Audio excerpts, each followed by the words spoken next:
สบายดีท่านผู้ชมที่เคารพสวัสดีท่านผู้ชมตอนท่านผู้ชมเข้าสู่รายการลาวอัปเดตกับการออกอากาศกับในมื้อวันจันทร์วันที่ 18 สิงหาคม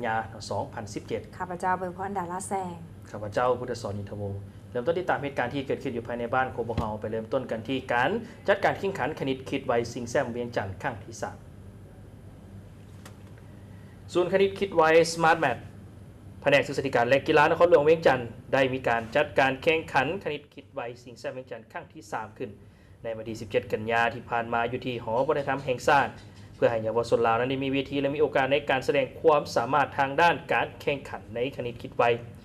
เพื่อเป็นการส่งเสริมให้เยาวชนลาวมีความสนใจและก็เห็นถึงความสำคัญของคณิตโดยเฉพาะแม่นคณิตศาสตร์ถือว่าให้น้องๆนั้นผู้ใดที่ว่ามี IQ ของสมองนักเรียนให้มีการพัฒนาทักษะและความใส่ใจและก็รวมทั้งฮักในการเรียนคณิตศาสตร์หลายขึ้นพร้อมทั้งฝึกทักษะความสามารถและก็พัฒนาความพร้อมของเยาวชนลาวให้มีศักยภาพเท่าเทียมกับภาคพื้นและสากลและก็เติบใหญ่เป็นกำลังแห่งอันสำคัญในการพัฒนาประเทศชาติในอนาคตสำหรับการแข่งขันในครั้งนี้มีนักเรียนเข้าร่วมจำนวน125คนได้แบ่งออกเป็น3ระดับคือระดับ A มีอายุ 5-7 ปีระดับ B อายุ 7-11 ปีและระดับ C อายุ 11-15 ปีซึ่งทุกระดับแม้จะมีข้อสอบ2ประเภทคือข้อสอบตามโจทย์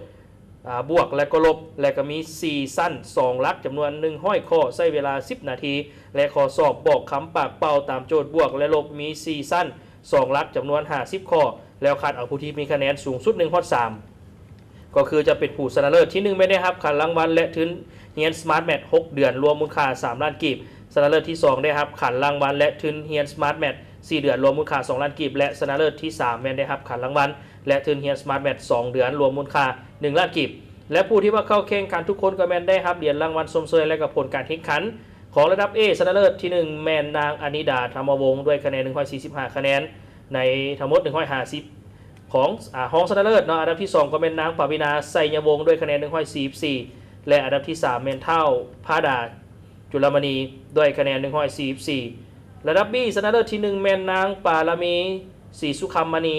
ด้วยคะแนนเต็ม150รองชนะเลิศอันดับที่2คือสอมาลีขันเจริญด้วยคะแนน148และอันดับที่3คือเท่าเอกสาบัณฑิตด้วยคะแนน148สำหรับระดับ C ชนะเลิศที่1แม่นนางสุดารัตน์ศรีหามณีวงศ์